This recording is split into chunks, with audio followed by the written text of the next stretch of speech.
All right, just to round out this lecture on the Industrial Revolution, this will be part three. I just left off talking about the use of tariffs in order to try and protect and promote a sense of industrial activity within the governments of the continental Europe itself. And again, this is was by design that tariffs were a protective measure in order to kind of fend off any type of foreign threat from, imposing these very cheap-made goods on domestic markets, and to make domestic-made goods more competitive, because levying a tariff on cheap imports would raise those prices, because they're passing on the that expense of that tariff to the consumer themselves. And so as a result, that would raise the price and be more competitive with, or in some cases, make them more expensive than domestic made goods. And that was what continental Europe wanted. I mean, they wanted to keep the money in house. They didn't want to pay British industrialists for their goods. They wanted to keep, promote either French or German industrialists in their efforts to generate wealth, and keep that wealth within those particular countries. This is a as you might expect, kind of an ongoing debate within the public sphere even today with regard to trade policy, the levying of tariffs to protect American interests, or whether to, operate under a free market society, a globalized economy, where you're trying to tear down protective tariff barriers, because operating from that context, if countries that trade together are less likely to go to war, whereas the potential for, if tariffs are levied on countries, the potential for conflict maybe may escalate. So it's a ongoing kind of debate. Tariffs have been used as a tool, an economic tool, for quite some time. So it's not anything new in the toolbox. There were also others like Frederick List, who was a German writer. He emigrated to the United States and became a U.S. citizen. And just before his death, he wrote what was known as the National System of Political Economy, in which he argued for the installment of protective tariffs as a key instrument in aggressive national industrialization efforts. Again, you levy tariffs and you are trying to galvanize the domestic economy. The continent benefited also from the use and the spread of joint stock investment banks.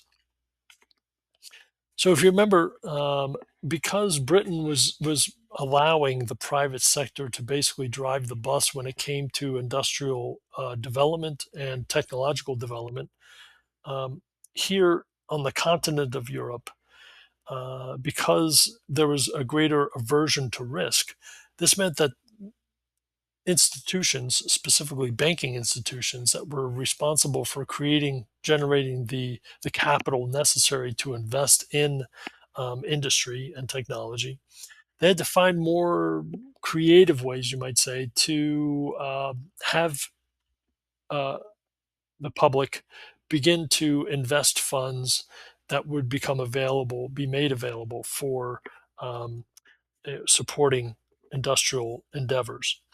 That came in the form of joint stock investment banks.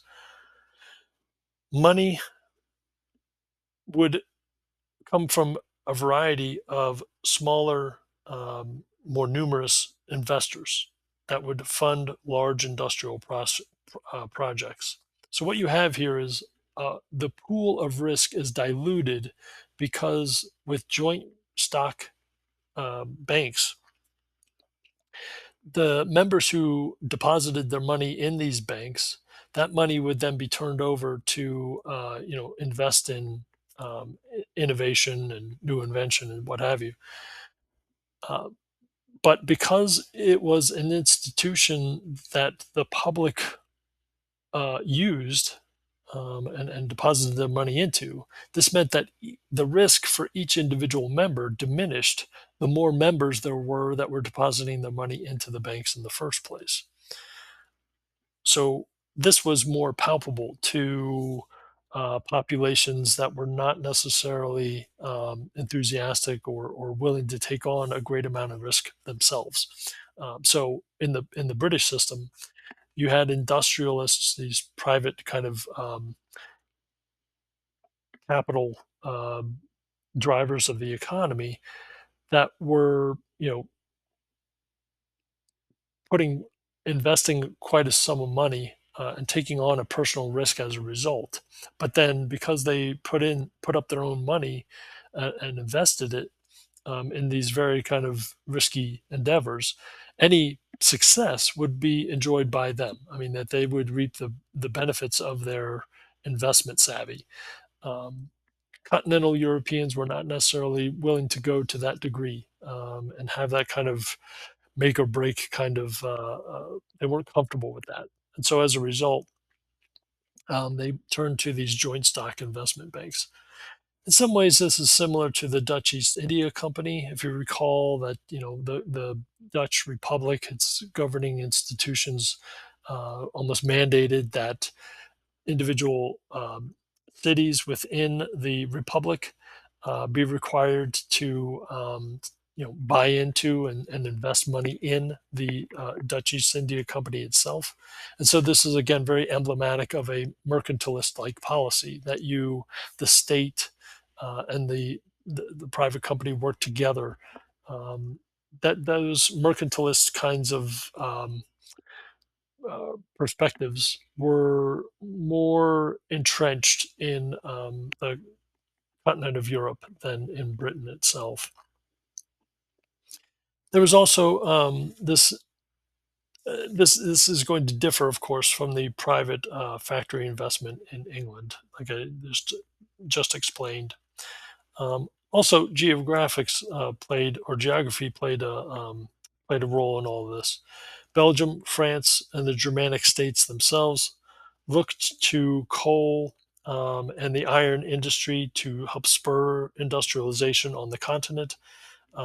Again, so these countries are getting more heavily invested in and involved in the development of heavy industry itself, rather than developing, say, the textile industry, which the British pretty much had cornered the market on. Um, and also, it's important to understand that the coal deposits, the iron ore deposits,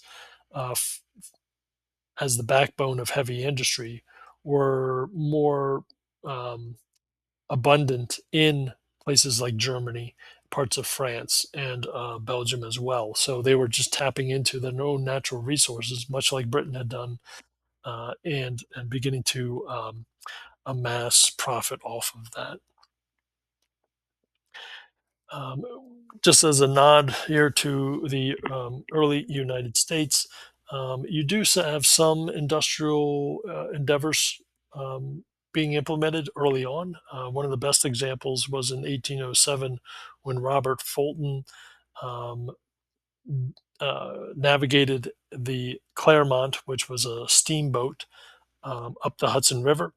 um, this was a kind of windfall as far as technological development was concerned. It made the river navigable in both directions.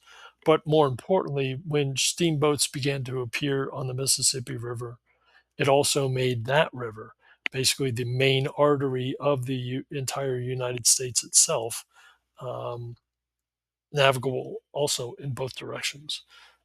So as a result of things like this, you're beginning to see these kinds of hints of industrialization taking place at various locations around the world. So, to wrap things up, of course, Britain is the source of the Industrial Revolution. Again, mainly because it was politically stable, it had an advanced banking system, because of its natural resources. Um, it had a good infrastructure. It had good relations between the public and private sector, and it had its global reach. that the markets were open and available to it in which to move goods, British-made goods around the world. As far as characteristics of the Industrial Revolution, we're talking about tremendous growth with regard to economic output and the production levels. There was also a high degree of technological development taking place, and all of this is going to heavily affect and fuel the need for increasingly efficient time management. When it came to the Industrial Revolution outside of Britain, on the European continent, we see certain hindrances to development taking place. This is largely as a result of um, the events taking place during the Napoleonic era and the French Revolution roughly from 1789 all the way up to 1815. There was also, again, a more conservative mindset, probably closely relied to, or excuse me, closely relating to the uh, instability, the political instability that was rocking much of the continent of Europe itself during that era. When there's instability, people are more conservative. They're more kind of fearful to really kind of take any great amount of risk. And so as a result, they were more inclined to kind of stick with the status quo. But they had certain workarounds, more state sponsorship of industrial development, joint stock ventures and joint stock investment banks that I had just discussed. Um, and there was also to dilute risk, but also with the use of and greater dependency on the government to subsidize industrial projects and innovation. This was going to help kind of maintain a greater sense of mercantilist partnership, you might say, between the public and private sector. And also on continental Europe, you see greater development of heavy industry rather than other aspects of um, uh, the economy with regard to continental Europe. So this gets us at a pretty good point of understanding the development of the arrival of the Industrial Revolution, the kind of different approaches taken, even within Europe itself. Why Britain served as the kind of originator, you might say, the source of industrial development. But it can't be stressed enough that moving forward, really for the rest of the course here, economic development, industrialization is going to be a key factor when coming to understand the kind of modernization of various parts of the world that get us into not only the 19th but into the 20th and 21st centuries as well. So we'll begin to kind of trace that thread and that theme here for the rest of the course. All right, that puts a cap on the Industrial Revolution here, kind of a general overview. Again, we'll be turning attention to the French and American revolutions in coming lectures. See you then.